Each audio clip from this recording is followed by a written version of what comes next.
Cuaca kurang begitu bagus, tapi kami tiba di Western Australian Museum, Maritime Museum. Dan tempat ini kita akan melihat bagaimana sejarah maritim di Western Australia. Yuk, kita barengan ya, lihat. Kami berada di ruang basement, nampaknya ini dari Western Australia Maritime Museum. Kita akan jalan berkeliling. Ada apa saja di sini? Ini tentang bagaimana sungai Swan River ya. Itu ada makhluk-makhluk apa saja yang di sana. Yang kapan itu apa namanya itu jellyfish season. Jadi banyak ubur-ubur nih, ya kan? Yang harus diperhatikan.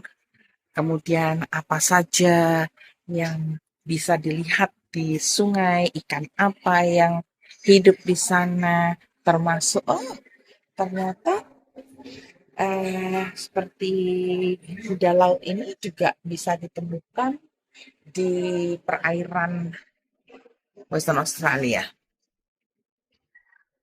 Wah, kalau tentang dolphins, saya sendiri sudah pernah ya eh, ikut river cruise yang mana si dolphinnya ini ikut muncul di sekitar kapal kami.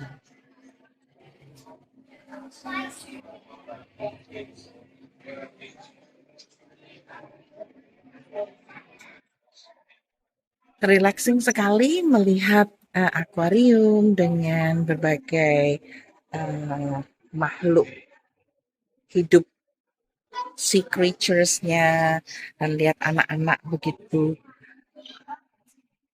senang belajar karena sangat visual ya, dan mereka ditemani oleh orang tua karena pada saat ini adalah school holiday. Jadi mereka belajar juga dengan mengunjungi tempat-tempat seperti ini. Sampai bingung nih saya mesti lihat dari mana, kok ada mobil juga. Kayaknya ini mobil yang digunakan oleh mereka yang bertugas di daerah perairan atau yang siap tuh yang melakukan riset penelitian di sekitar karang.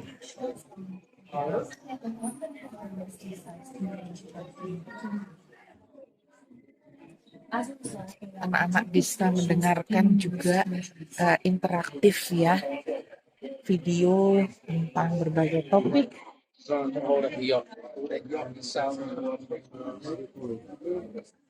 Mereka diajarkan sejak dini untuk tertarik mengetahui ada apa saja di bumi ini yang mereka bisa pelajari, yang bisa mereka tahu bahwa ini adalah sesuatu yang mengancam kesehatan. Banyak ya. Dan lokasi dari museum ini sendiri tepat memang di pinggir pantai Fremantle. Dan sehingga memberikan rasa bahwa ya memang museum ini adalah tentang laut, tentang kehidupan maritim. Jadi ya memang harusnya letaknya di pinggir pantai. Nah ini bisa kita lihat ya, layar daripada yang cukup tinggi, besar. Kita bisa membayangkan bahwa kalau kita mengarungi samudra, ya kira-kira begini nih rasanya. Oke, nanti kita lanjutkan lagi ya. Saya naik ke tingkat atas. Bisa melihat kapal layar dari dekat nih. Isi berapa ya? Oke, saya masuk ke daerah yang lain. Kita melihat burung-burung ya toh. Ini namanya angsa hitam yang sangat-sangat terkenal di Western Australia dan menjadi lambang daripada Western Australia, angsa hitam, black swan. Dipertunjukkan juga di sini bagaimana cara kerja dari ada yang disebut sebagai engine dari ferry, ya. Mana cara kerjanya? Oh, ternyata ini gitu ya.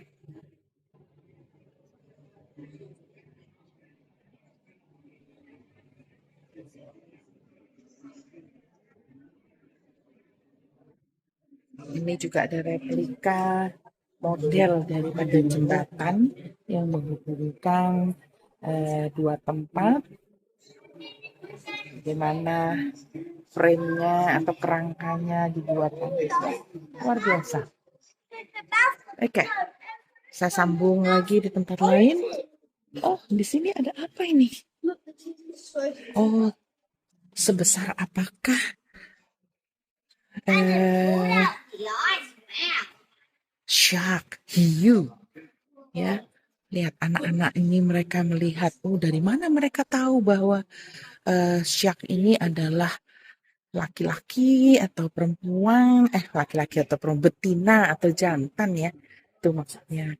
Ini ditemukan eh, kalau giginya itu semacam itu ini merupakan gambaran. Saya rasa ini bukan asli ya, cuma memberikan visualisasi sebegini besarnya loh ikan hiu itu.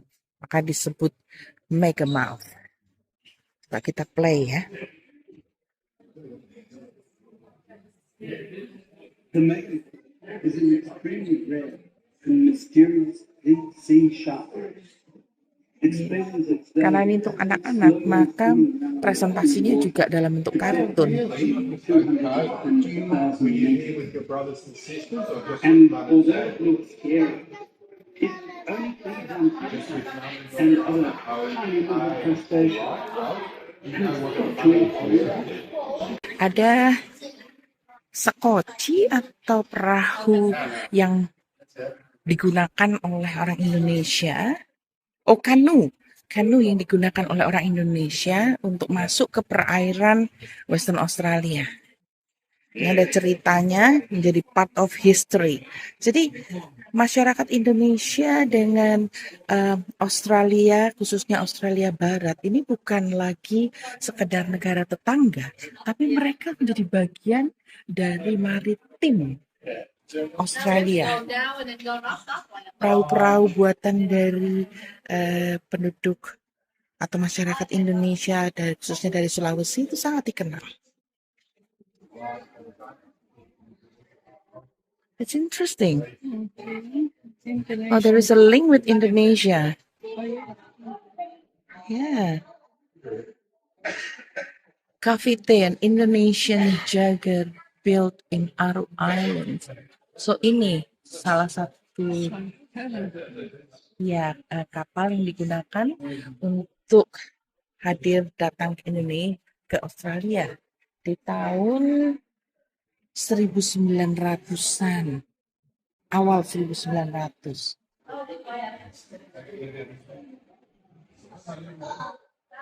Kalau mau lihat ceritanya pasti ada di Western Australia Museum, Maritime Museum. Kembali melihat sejarah, Indonesia bukan lagi negara asing bagi Australia. Lihat, sejak tahun 1900 visit atau kunjungan dari Indonesia itu yang datang ke perairan Australia itu bukan sesuatu yang aneh atau bukan sesuatu yang luar biasa, karena itu merupakan sesuatu yang sudah biasa, karena para nelayan ataupun mereka-mereka yang memang hidup di perairan itu menuju Australia atau berada di perairan Australia adalah sesuatu yang sudah biasa, ya. Jadi bahkan ada daerah yang disetujui menjadi zona perairan yang bisa digunakan bersama untuk menangkap ikan. Wah, saya tidak terlalu pintar dalam hal ini, tetapi sekedar membaca apa yang tertulis, semoga pemahaman saya benar.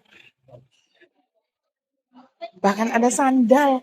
Ini buatan Indonesia pastinya yang ketinggalan mungkin ya, ditemukan di kapal-kapal nelayan yang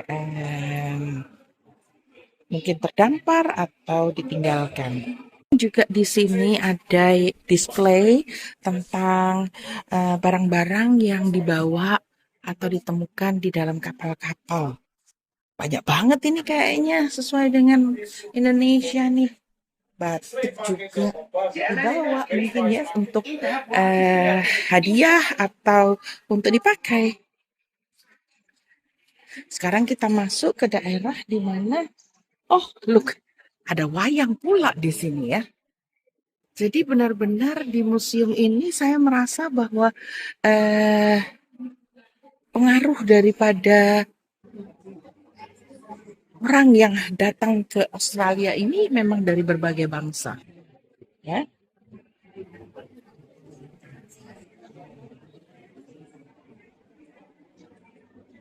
Ya, kita akan ke daerah ke bagian lain dari Western Australian Museum ini.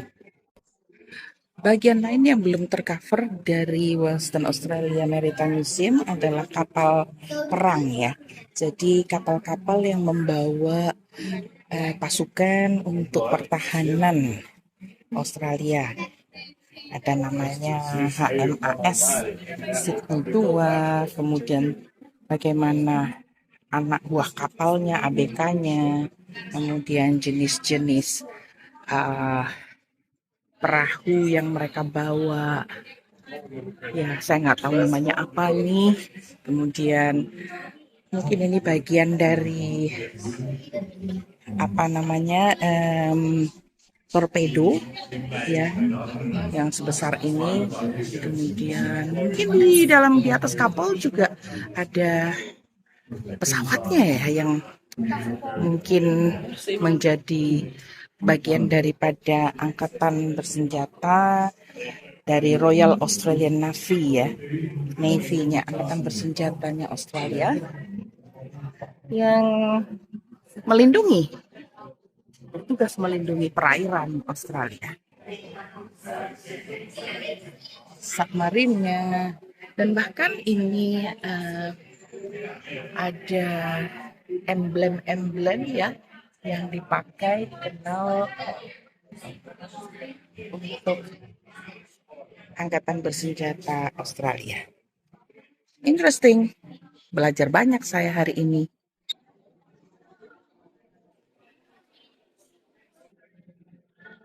Ini bagian yang saya paling suka nih, melihat keindahan dasar laut yang difoto oleh para ilmuwan yang punya minat tentang kehidupan di bawah laut. Bagus banget ya. Terus terang saya tidak tahu apa ini semua, tetapi amazing. Ciptaan Tuhan itu luar biasa.